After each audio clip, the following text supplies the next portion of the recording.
Okay, good afternoon, everyone, and thanks very much for being here for the Public Health Grand Rounds on the 25th anniversary of the discovery of hepatitis C virus, looking back and looking forward. 25 years ago, CDC played an integral role in identifying what was then known as non-A, non-B hepatitis and became hepatitis C virus. Since then, there have been really important public health milestones, including the development of a screening test for hepatitis C, the screening of blood, making our blood supply safer and dramatically reducing the number of infections, new infections in this country. And now we have a new milestone, which is effective, better tolerated, and shorter duration treatment for hepatitis C. We have the potential to cure a lot of people who are infected with hepatitis C and who otherwise will go on to develop severe disease, cirrhosis, liver cancer, and other severe complications. There are significant concerns about both cost and access to medical treatment for hepatitis C, and I think that we in the public health world can't afford to be naive, either about the need to stand up for what's right in terms of getting access to life-saving treatment, or about the concerns that are valid about the affordability and profit margins of treatments that are essential and that may exist. And I think one of the things that means for us is that we need to be extremely careful about any conflict of interest or potentially perceived conflict of interest in any of our recommendations and actions, particularly when there are large economic interests at stake. We'll also need to address the whole cascade of treatment, and we've seen this in condition after condition, whether it's hypertension or HIV, going from how many people are out there to how many people are actually effectively treated. And to do that is going to require our engagement with the healthcare system, where we in public health can bring a laser focus on thinking about denominators. How many people do we really need? But it will be the clinical providers who need to figure out how to get that proportion effectively treated up. That cascade has so many points of fall off. It's not enough to increase testing rates. We have to figure out how to make sure that the providers and the systems out there have systems in place to give consistently good results and get a very high proportion of people effectively treated. We'll also need to understand the long-term consequences of treatment and confirm that sustained virological response is truly sustained. So with those few opening remarks, I want to thank our speakers for today's really important grand rounds and introduce for the introduction Dr. Phoebe Thorpe. Thank you, and thank you, Dr. Frieden, for your thoughtful comments. Good afternoon. I'm Dr. Phoebe Thorpe, the Deputy Scientific Director of the Public Health Grand Rounds, and I'd like to welcome you to the June 2014 CDC Public Health Grand Rounds session on hepatitis C. In addition to joining us here, Grand Rounds is available on the Grand Rounds website. Also on our website, we have a featured video segment called Beyond the Data, which is posted shortly after the session.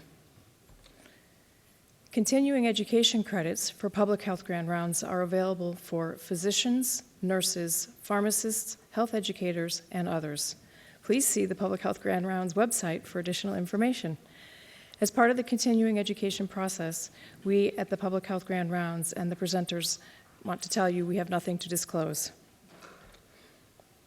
We have partnered with the CDC Public Health Library and Information Center to feature scientific articles relevant to hepatitis C. The full listing is available at cdc.gov Science Clips. Here is a preview of the upcoming Grand Round sessions. Also, as a gentle reminder, please silence your cell phones and other electronic devices. In addition to today's outstanding featured speakers, I'd like to acknowledge the important contributions of the individuals listed here. Thank you.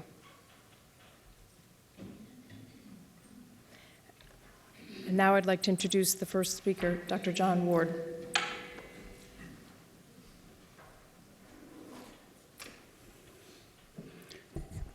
Thanks, Phoebe. Good afternoon, everyone. I am John Ward. I'm the Director of the Division of Viral Hepatitis here at CDC.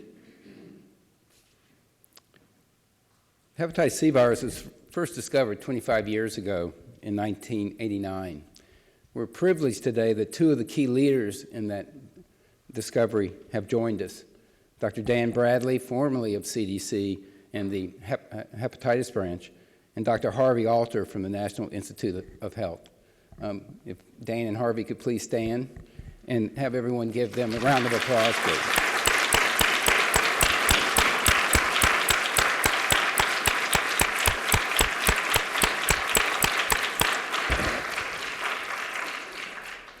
They'll be giving a presentation about their discovery later this afternoon, which will be available as a webcast. You can go to our hepatitis website here at CDC to get the information about that, and we'll be honoring them in a reception later this evening.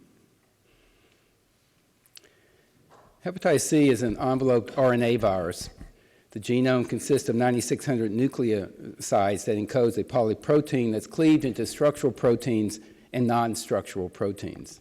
The non-structural proteins are the targets for antiviral therapy, as you'll hear later on in this session. Because the RNA polymerase lacks proofreading activity, millions of viruses with minor genetic changes, known as quasi-species, arise in each host. Based on major differences in genetic structure, HCV is grouped into 7 genotypes, which respond differently to antiviral therapy and cluster geographically, globally. In the United States, approximately 70% of infected persons have genotype 1, a genotype typically difficult to treat. This genetic diversity, coupled with a host relatively weak immune response, increases the likelihood of chronicity, as well as poses formidable barriers for the development of a protective vaccine. Globally, hepatitis C is a major problem.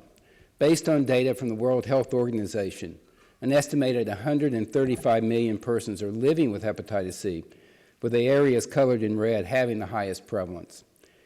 Egypt is considered to have the highest prevalence, with 1 out of every 10 persons chronically infected. It's estimated that approximately 1 million persons die each year from complications of HCV infection. In the United States, an estimated 1% of the civilian population, or approximately 2.7 million persons, are infected with HCV. This estimate is based on the National Health Survey, NHANES, which excludes populations such as the homeless and the incarcerated, which are known to have increased prevalence for hepatitis C. Adjustments of the NHANES estimates for these exclusions increase this prevalence by upwards of 350 to 850,000 persons. Before its discovery, when it was then called non-A, non-B hepatitis, as mentioned by Dr. Frieden, epidemiologic studies had already revealed that this was a blood-borne disease most common among transfusion recipients and persons who had injected drugs. And that there was an evolution over time as various prevention strategies were put into place even before the virus was discovered in 1989, such as various surrogate markers for non-A, non-B hepatitis introduced into blood banking, as well as HIV prevention measures which began to ramp up in the late 1980s, particularly those directed toward injection drug users. Thereafter, with the discovery of the virus, serologic tests were developed which further improved blood safety, improved the precision of prevention measures, and coupled again with other measures such as efforts to improve patient safety have led to decreased incidence as indicated on this line graph, to the point where in 2012, after years in the 80s where there were hundreds of thousands of cases of infection, 22,000 cases were reported in the most recent year. This incidence is further revealed by this map here. Between 2007 and 2012, reports of new HCV infection increased 50% nationally, with 17 states reporting an increase of 200% over that time period, as indicated by the red shading. Our epidemiologic studies conducted to date indicate that at least 70% of these infections are related to drug use, which often begins with the abuse of oral prescription narcotics among older adolescents and young adults. And these individuals are predominantly white and are residing in suburban and rural areas. HCV is more transmissible than HIV through blood contact, as evidenced here by this graph, looking at secondary cases of transmission from a primary case among an injection drug user. Risk factors for HCV transmission include the duration of injection, frequency of injection, and the equipment sharing, not just sharing needles, but also preparation of equipment used to prepare the drug for injection. So as a result, interventions such as syringe exchange, which have been highly effective in preventing HIV transmission, are only moderately so in preventing HCV. So despite declines in HCV incidence, the prevalence among persons who inject drugs remain high in the United States, ranging from 27 to 50%. There are other exposures to contaminated blood which contribute to incidence.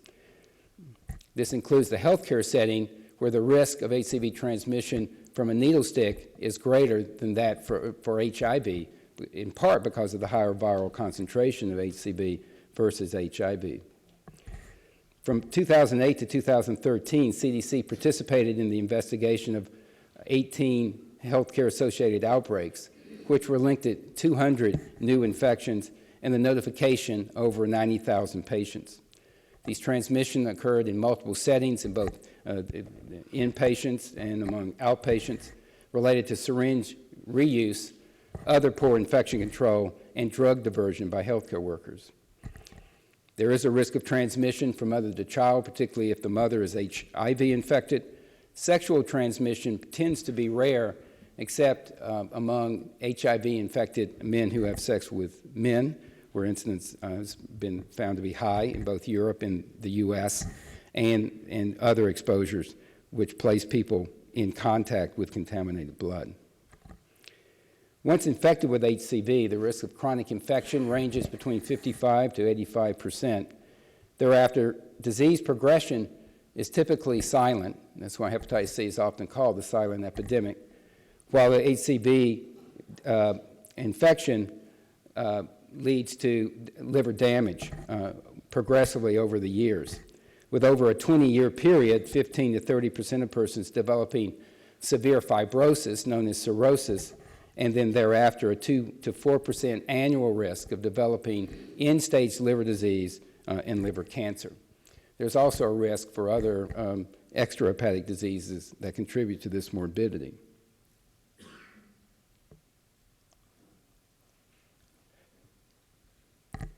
Despite the drop in incidence, mortality from HCV increased from 1999 to 2010 by 50%, with a mean age of 59 years, several decades younger than the average life expectancy of Americans.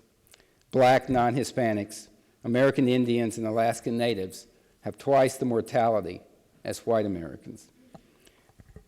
These mortality figures are conservative, as evaluation studies indicate that only about a third of liver-related deaths among HCV-infected persons are reported on vital records.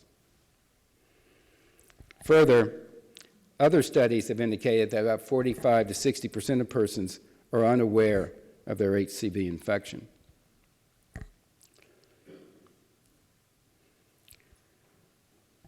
I showed you the natural history over a 20-year period, but disease progression does not stop when a study ends. And so we have modeled the lifetime risk of HCV morbidity and mortality, and it's shown here on this slide, where we take the population of approximately 2.7 million persons within Haines and over from the civilian population, And over the course of their lifetime, we estimate that about 1.5 million will progress on to cirrhosis, 350,000 developing primary liver cancer, and 900,000 dying of an HCV-related complication in the absence of diagnosis, care, and treatment.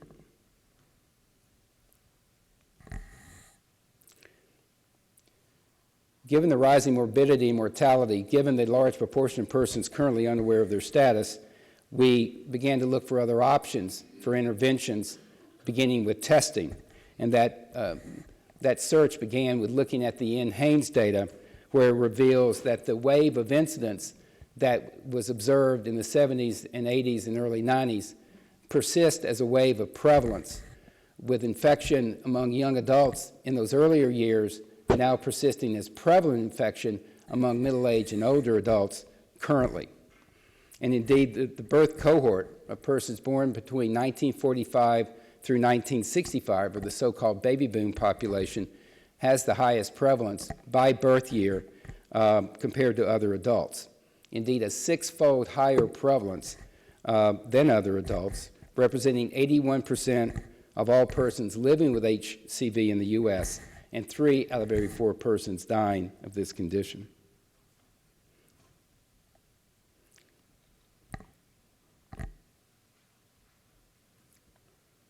Because this cohort has been silently carrying HCV and their risk of liver failure and liver cancer grows, there's an immediate need to identify them through testing so that they can receive treatment and care and adopt prevention strategies to avoid the harmful effects of HCV infection. Accordingly, we proceeded through an evidence-based process of developing a new recommendation for a one-time test for all persons born in 1945 through 1965. This recommendation was released by CDC in August of 2012 and was incorporated into the recommendations released by the U.S. Preventive Services Task Force in June of 2013. This recommendation is based solely on the year of birth and does not require a risk assessment, in part because the risk assessment is found to be inadequate, particularly for this birth cohort where those risk exposures happened decades ago and may not be relevant to the person's current life circumstances. This birth cohort recommendation has been joined with the risk-based recommendations. Many of these listed here were first issued by CDC in 1998 and then were also adopted by the U.S. Preventive Services Task Force in June of 2013 when they issued their recommendation for birth cohort testing.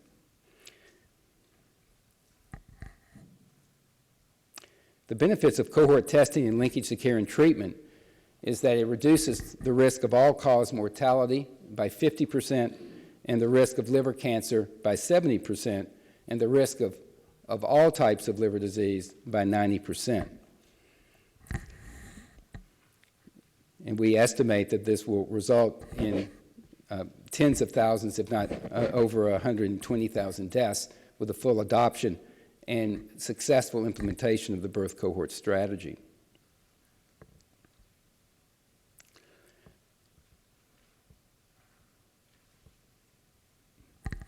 We also did cost-effectiveness modeling at the time of gathering and evaluating evidence for the birth cohort recommendation by CDC.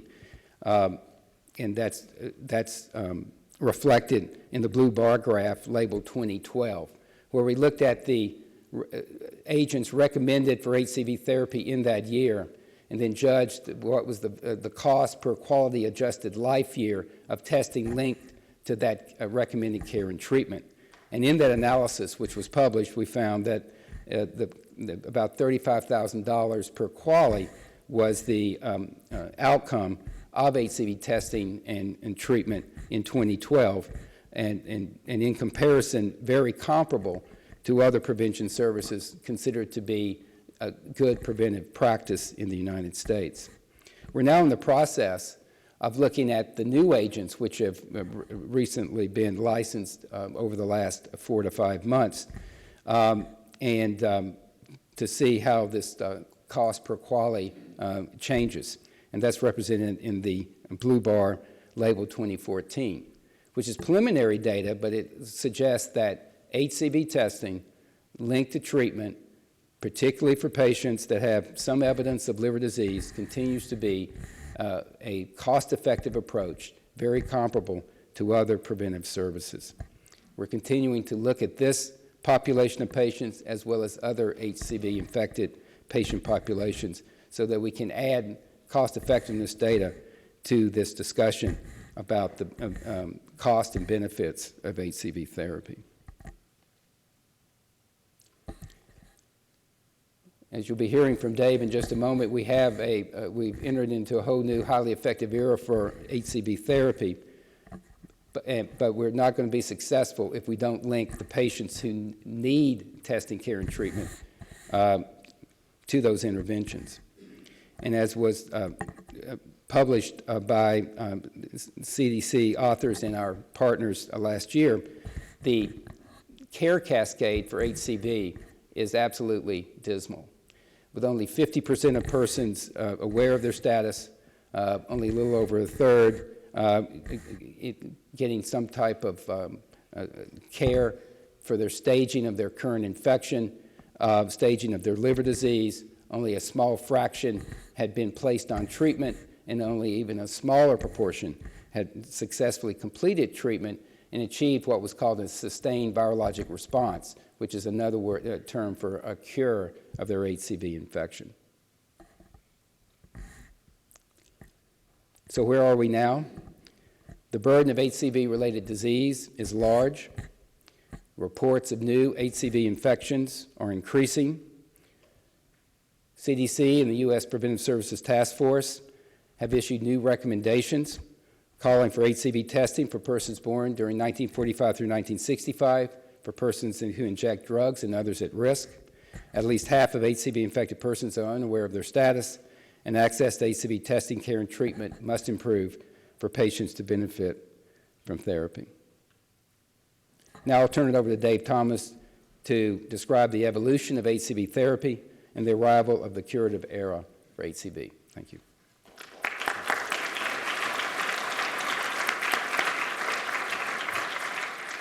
Thanks very much, John. Dr. Frieden, it's a pleasure to be here, and it's an honor to be able to speak about hepatitis C treatment, arguably one of the most exciting and rapidly changing fields of medicine. To understand hepatitis C treatment, you need to think about three terms defined by what happens after to the HCV virus load after treatment. In some individuals, their treatment is given and there's little to no reduction in the HCV viral load, a condition referred to as non-response. In others, HCV RNA is suppressed below the level of detection, but then after treatment is discontinued, the infection rebounds, and those persons are called relapsers. In a third group of individuals, HCV RNA is suppressed below the level of what can be detected in the blood, and then even after therapy is discontinued, remains undetectable. Now, the FDA has decided that the goal of successful therapy is being undetectable 12 weeks after therapy is discontinued, so-called SVR12.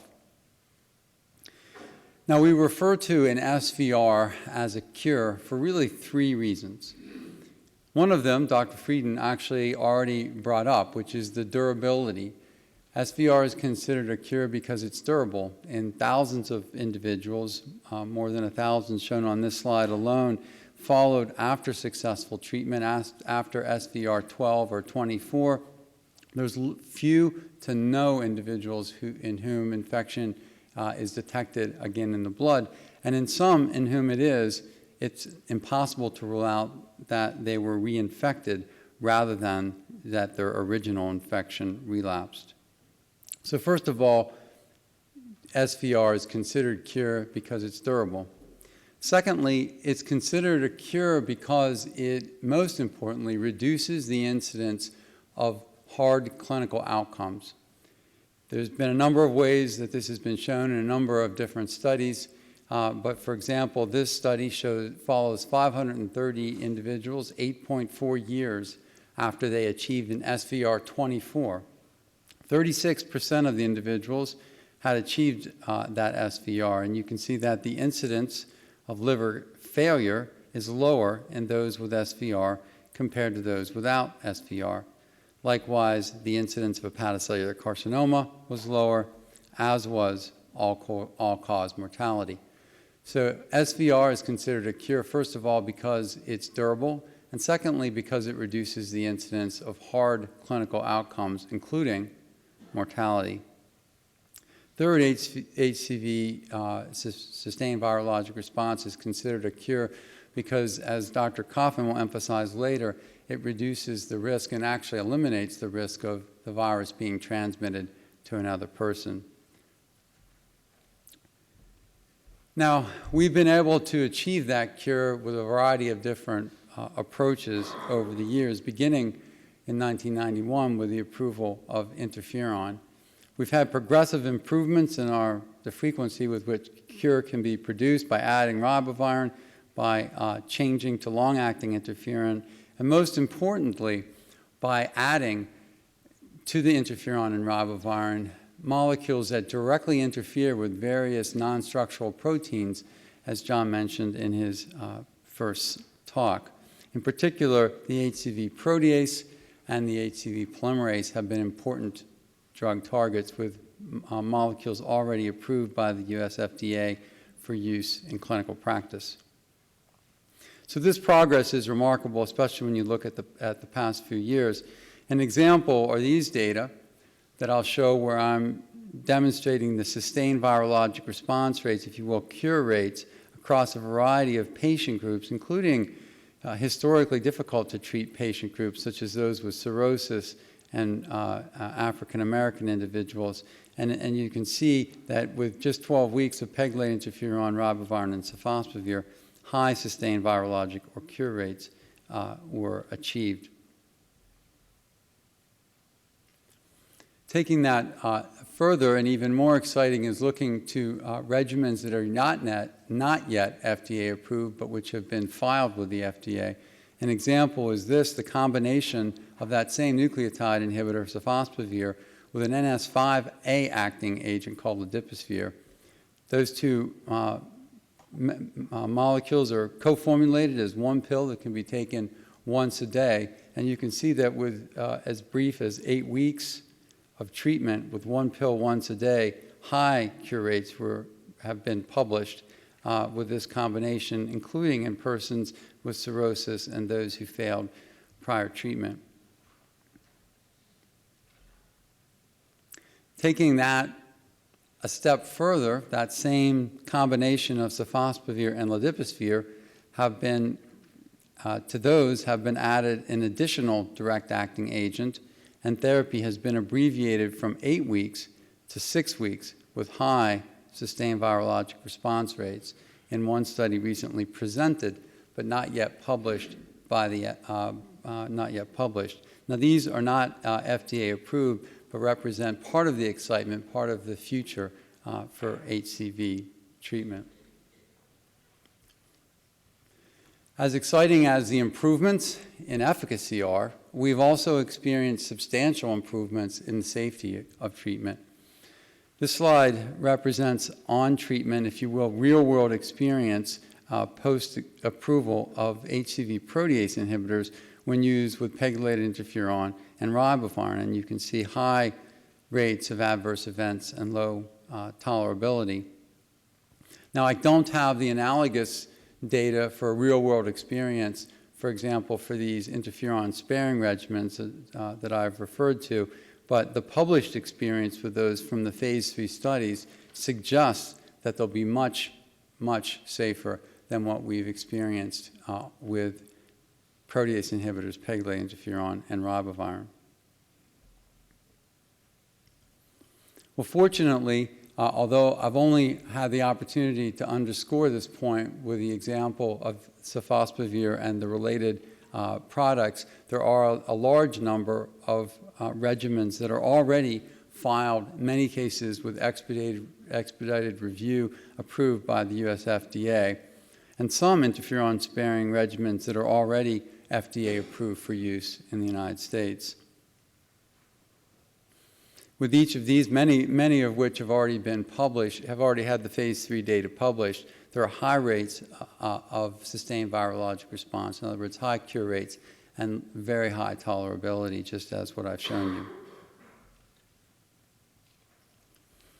Well, in this rapidly changing era, typical methods of establishing guidelines, if you will, for how to use medications really are insufficient.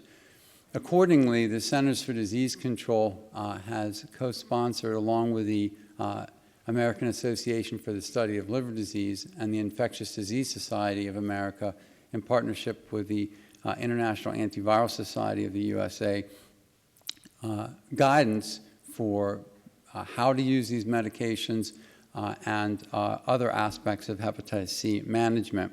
There's information on testing, there's information on linkage to care, and there's information on what regimens are recommended for particular situations. In addition, the all-important question of which patients should be treated and when will soon be addressed by this group probably in the forthcoming month.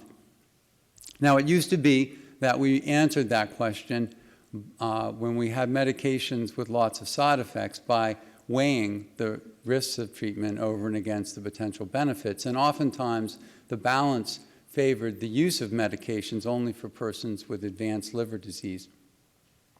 But now, as I'm showing, we're looking at medications with few to no measurable adverse events, and that shifts this dynamic and opens up the opportunity for treatment for far more individuals.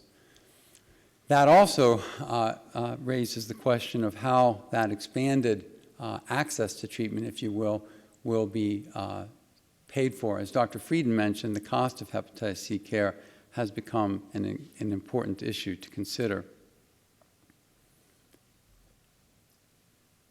Now, hepatitis C treatment's always been expensive.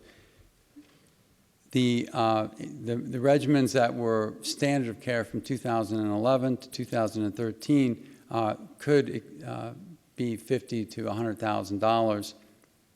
But as John mentioned, there's already been studies that have shown that medications in that price range and with that efficacy would be consistent with what we usually consider to be cost-effective in the United States.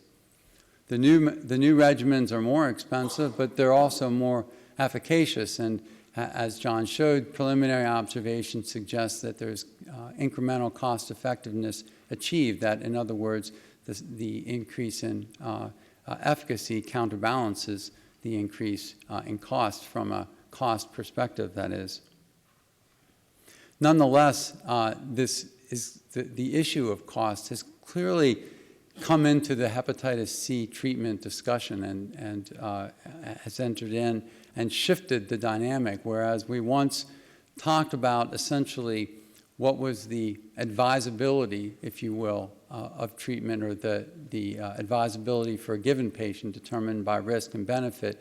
We're now concerned with this broader perspective, and a physician's not only thinking about the advisability, but in some instances having to defend the necessity of treatment, something that we haven't had to do in the past. I won't have time to sufficiently discuss this crucial question, but I will mention that David Ryan, who has done some of this original work, will be presenting a full talk on this in the next symposium.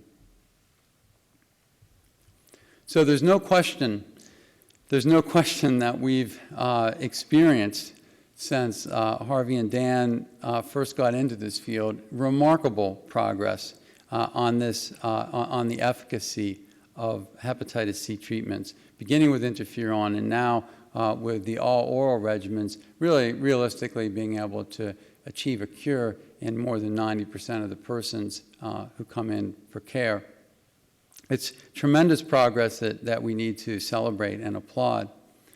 However, when we take a broader perspective and consider that progress on the y-axis, if you will, the percent who are cured, over and against the percent of the 135 million people around the world that know they have hepatitis C and had to have an opportunity to be treated, not to mention be cured, we get a very different perspective, and this starts to show us what the challenge is for the next 25 years, whereas we've been able to move up the y-axis because of the progress in virology, clinical testing, and the progress brought about with clinical trials and the innovations from that work.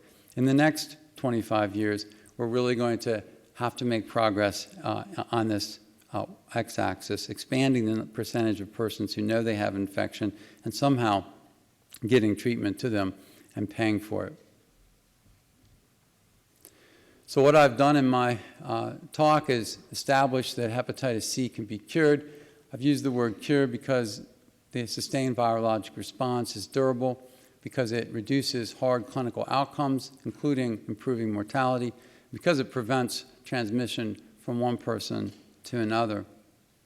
I've also emphasized that the efficacy of hepatitis C treatment has risen considerably in association with improvements in the safety of hepatitis C treatment. But then I've also pointed to challenges that remain. And when we think about the next 25 years, the kinds of science, the kinds of implementation science that will be necessary to have the same sort of impact that we're celebrating today. Thanks very much for your attention.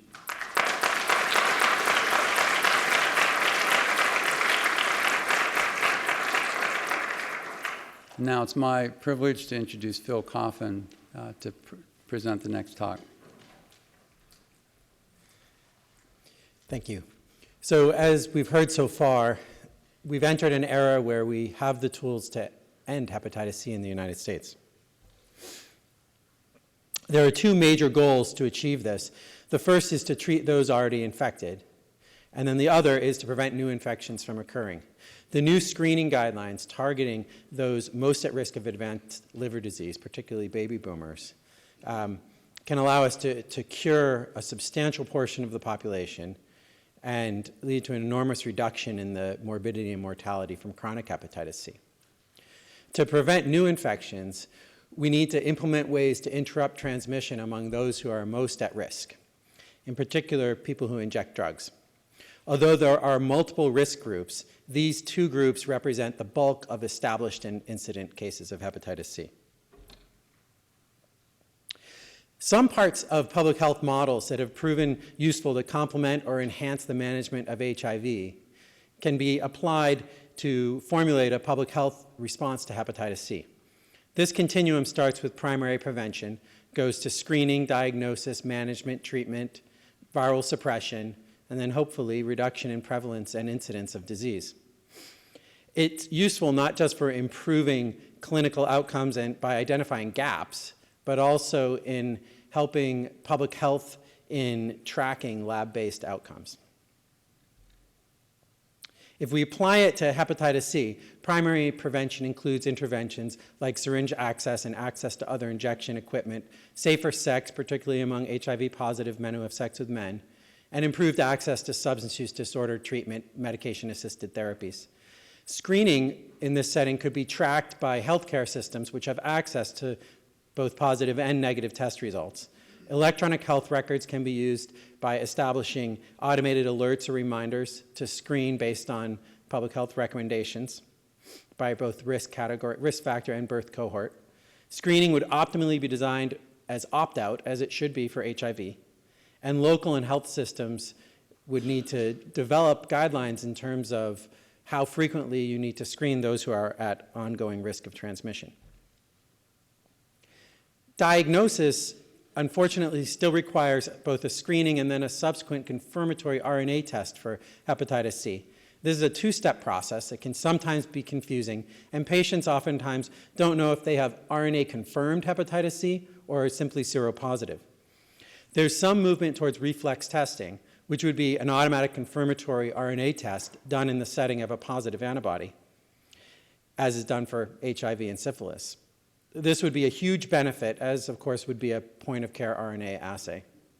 Public health's role in this setting could be to track if those who with a positive antibody have received RNA testing. However, it would have to change the required reporting. Currently, negative RNAs are not reportable to public health surveillance systems. So there's no way to track if all hepatitis C seropositive persons have received RNA confirmatory testing. Another role for public health in this setting is to evaluate the effectiveness of screening interventions. Like with HIV, if we're effectively screening, we'd expect to detect people at higher CD4 counts. In hepatitis C, we'd expect to detect people with earlier stages of fibrosis. The initial management of hepatitis C includes screening for syndemic infections, hepatitis A and B, HIV, vaccinating for hepatitis A and B and pneumococcus, counseling particularly regarding risk reduction and transmission, alcohol, brief clinician interventions around alcohol have been shown to be effective in this setting. And you need to assess for treatment, both in terms of getting a genotype and evaluating liver disease. So the liver evaluation includes a physical exam, liver function tests, platelets, sometimes imaging, and even pathologic evaluation to estimate degree of fibrosis in the liver. Clinically, healthcare systems could do this could follow this with sort of a simple laboratory-based proxy of alanine aminotransferase levels after diagnosis, just to ensure people have had evaluation of their liver, and genotypes to ensure that patients have been considered for treatment. Additional steps in management are getting patients into substance use disorder treatment, particularly methadone and buprenorphine agonist treatment, and psychiatric management, although that is less critical as we move away from interferon, which is the primary reason that psychiatric disease has historically been a contraindication to hepatitis C treatment. So these traditional barriers to hepatitis C treatment, the toxicity of interferon, the duration of treatment, the low likelihood of cure, these are not as relevant now as we move away from interferon and the much more challenging treatments. However, we have new barriers, in particular cost, which we all expect is going to limit access to hepatitis C treatment for some time to come.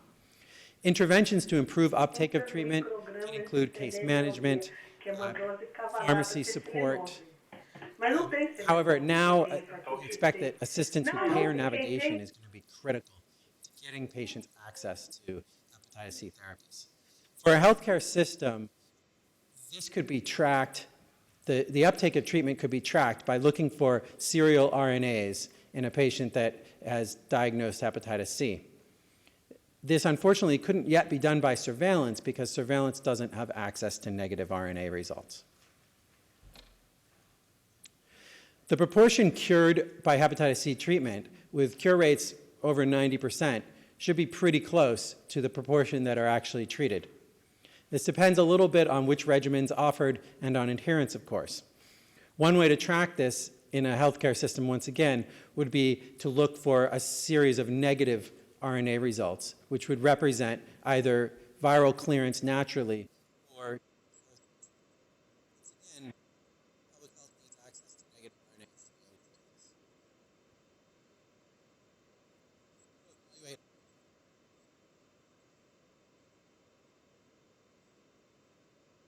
Model that involved an extensive screening recommendation that's quite similar to birth cohort screening.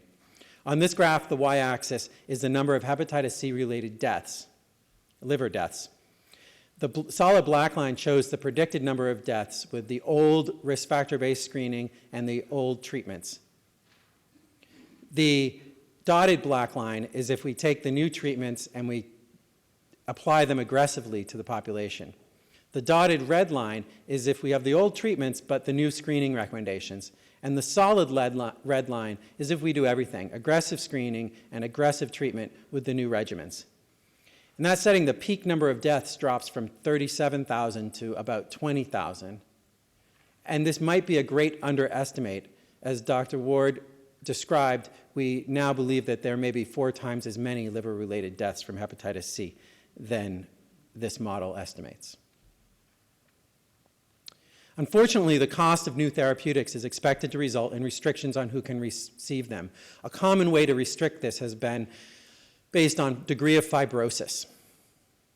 In this graph, the black line again shows old treatment, old screening. The solid red line on the bottom shows new screening and aggressive new treatment. And each line going up shows restrictions by degree of fibrosis. As you can see, as we restrict more and more based on fibrosis and require people to have more advanced fibrosis, we lose a lot of the potential benefit of these new treatments. Because the cost of managing hepatitis C increases as the disease progresses, the time to implement aggressive screening and treatment from an economic perspective is now. The new therapies are fairly straightforward. So primary care providers who couldn't offer the old therapies due to complexity of the regimens now potentially could. Only 5,200 individuals prescribed hepatitis C therapeutics in the first quarter of 2014.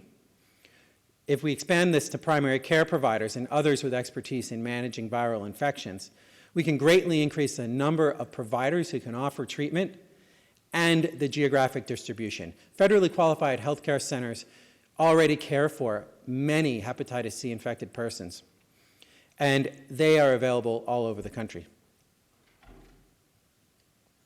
Moving on to the second goal, preventing new or incident infections, we need to focus on high-risk groups. Currently, drug injectors account for the vast majority of new infections.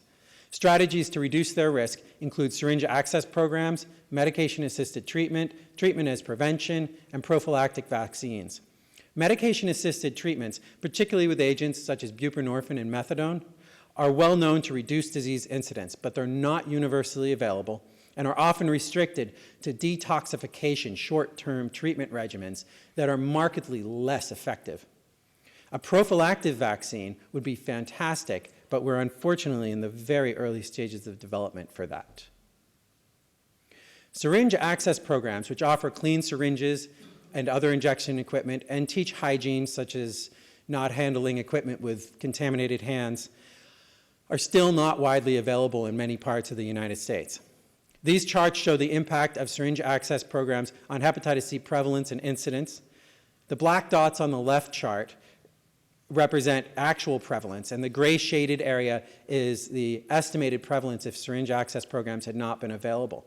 Similarly, on the chart on the right with incidence, the gray area represents what it would have been without syringe access programs. As you can see, there's an effect, and it's an important effect. However, it's simply not enough to achieve reduction in hepatitis C prevalence and incidence in a timely manner. The ease of novel therapies makes the concept of treatment as prevention, or TasP, for hepatitis C feasible. Successful TasP programs would interrupt secondary transmission and lower incident infections. These programs would have the most impact by focusing on people who are actively injecting drugs in areas with a high prevalence of hepatitis C. But implementing TasP among injectors may be a little bit complicated. Concerns about adherence to treatment might lead some to want to limit access to treatment to injectors who are in substance use disorder treatment programs, such as methadone programs. That would, of course, lessen the impact because those individuals would be at less risk of transmitting hepatitis C while they're in the program. Patient navigation programs, conditional cash transfer or contingency management, and directly observed therapy may be other approaches we need to consider for maximizing adherence. These graphs show the expected impact over 15 years of treating active injectors based on current prevalence in each city. The darkest columns show the impact of treating 1% of injectors annually, while the lightest show the impact of treating 8% of injectors. In a city with a 50% prevalence of hepatitis C among injectors, as is the case in most US cities, treating 8% of injectors per year would result in a reduction in hepatitis C prevalence of 90%. The potential reduction may be greater because this model assumes that reinfection is identical to initial infection, whereas all the literature suggests that reinfection rates are 3 to 10-fold lower than initial infection among injectors. It's critical to remember, and I can't overemphasize, that there's no single intervention for preventing HIV or hepatitis C. The y-axis here is the number of injectors that need to be treated in a TasP initiative in order for it to be successful. As you can see, the broader availability of opioid agonist treatment and syringe access, the fewer people you need to treat to have a successful intervention, such that as if you reach 60% of people with these other interventions, you need to treat half as many people in order to affect prevalence and incidence. There are some concerns that would need to be addressed before this is a viable intervention. The new therapeutics haven't been evaluated among active injectors. They're generally universally excluded from clinical trials. Like HIV, acute hepatitis C involves logarithmically higher viral titers that might play a role in further transmission. Thus far, the analyses don't suggest this is a major factor, but we need more research. Poor adherence could potentially lead to treatment failure and resistant viruses. Fortunately, resistant mutations haven't proven to limit future treatment in hepatitis C treatment trials. This is because of, in part, the lack of cross-resistance between mechanisms of different medications, and also because of the absence of archiving of mutations, like we see with HIV. In contrast, in hepatitis C, the mutations seem to disappear after 6 to 12 months. Reinfection is, of course, a concern, but as I've mentioned, the rates seem to be quite low. We need, however, a lot of more research into behavioral interventions that can lower the risk of initial and reinfection with hepatitis C. So in summary, there are multiple very positive signs and an array of serious challenges. The public awareness campaigns and community mobilization have generated broader recognition that hepatitis C needs to be addressed now, not tomorrow, but today. The CDC and U.S. Preventative Services Task Force recommendation for baby boomer screening should be implemented such that opt-out screening happens. This would both improve screening and reduce the stigma that has been a barrier to hepatitis C screening and care. Hepatitis C screening can be more simple than the current two-step process of diagnosis that is confusing to many patients and even some providers. Policy changes that, for example, make negative RNAs accessible and reportable to public health agencies could improve the ability of surveillance to track how we're doing in managing hepatitis C. The expansion of hepatitis C treatment to primary care providers is critical, and making sure that hepatitis C treatment is not just available to those who have cirrhosis, but available to those with less severe fibrosis is going to be very important. Although costs are a major barrier, the drug pipeline for hepatitis C therapeutics is vast. And we all hope that these new therapies will bring competition and improve the price issue that we're running into currently. Thank you very much.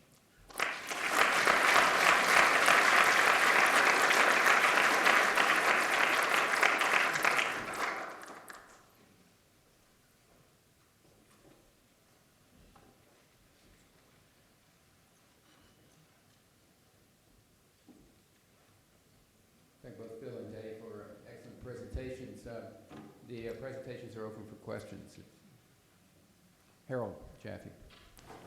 My question concerns reinfection. Could one of the speakers talk about whether there is protective immunity against reinfection, and if so, is it subtype specific?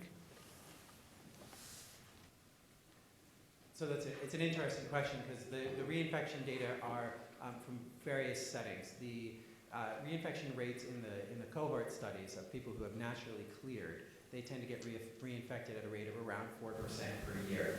Now, that may be related to some inherent resistance that they have to infection. The reinfection rate from one treatment study of active injectors was 2.6% got reinfected after treatment, and these are individuals who had been cured through treatment. So that suggests that even in individuals who aren't naturally clearing infection, there is still a relatively low rate of reinfection. I haven't heard any data in terms of it being subtype specific.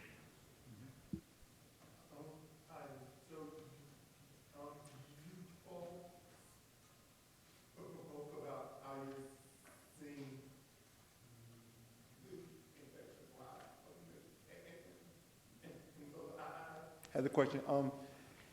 Can you all have a prediction of whether you have more new people who are who get the disease, or do you think that new prevalence, like is being discovered? So like a disease that was prevalent is being found. The infections I was describing on that map and on the line graph is based on a definition for acute cases, so cases that are that by certain criteria were infected just in the last several months, rather than recent infections that may have happened in some indefinite time. In contrast, hepatitis A and hepatitis B, we don't have a marker for acute infection for hepatitis C, so we have to use a case definition that's not perfect, but is standardized. And so we feel like that much of that increase is a true rise in the number of new infections. There's always a possibility of better surveillance and better reporting, but given the persistence of this from one year to the next and the increasing number of states reporting this, we think it's a real increase in new infections. Stu? Interested in the evidence about the sustained viral response and that notion of, do you think there's eradication from the body completely of the virus, or it's sitting in some quested site and that maybe years later with immunosuppression it would emerge? What are the data? It's an important question because there have been anecdotes of relapse after immunosuppression, but the bulk of the data, not only in persons that don't experience immunosuppression, and even in situations like with liver transplant in individuals that have cure in association with liver transplant, suggests that there is no relapse. And so it's the burden of the evidence favors the durability, though there are certainly instances in which reinfection is established, and whether or not that's recrudescence of a prior infection or a new infection is sometimes debatable. From our online audiences, what is the current recommendation for testing of babies born to hepatitis C positive mothers? Well, the recommendation currently is there's not a recommendation for testing of, for screening of pregnant women for HCV because there's not an intervention to interrupt transmission. However, persons that have a possible exposure, including household settings of which infants born to infected mothers would be included, should be tested to see if they're HCV infected.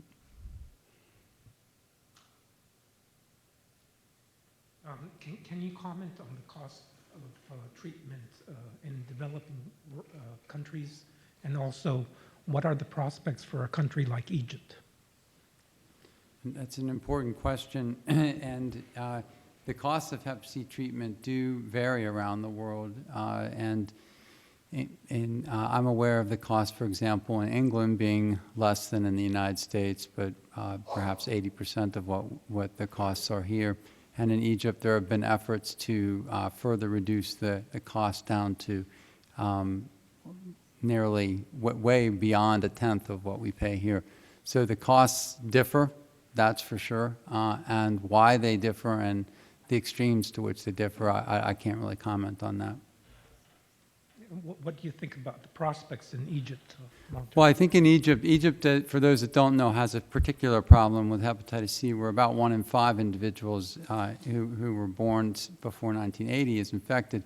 And that means that to try, and also a relatively low GDP, and so to try to address hepatitis C infection where you have millions of infected individuals in a context like that is very challenging. So there have been efforts to, that I've read about, but not personally experienced, to markedly reduce the cost of some of these new treatments that are effective for the genotype that's prevalent there to as low as $1,000 to $2,000 a course. So that's a substantial departure from what we pay here. And I think that's the kind of thing. There's also an effort, MSF and WHO, a very organized effort worldwide to address the costs of hepatitis C treatment. A person about 6 feet in front of you knows a lot more than I do about that. Hi, Cammie. At this time, thank you very much, and we'll see you in a month.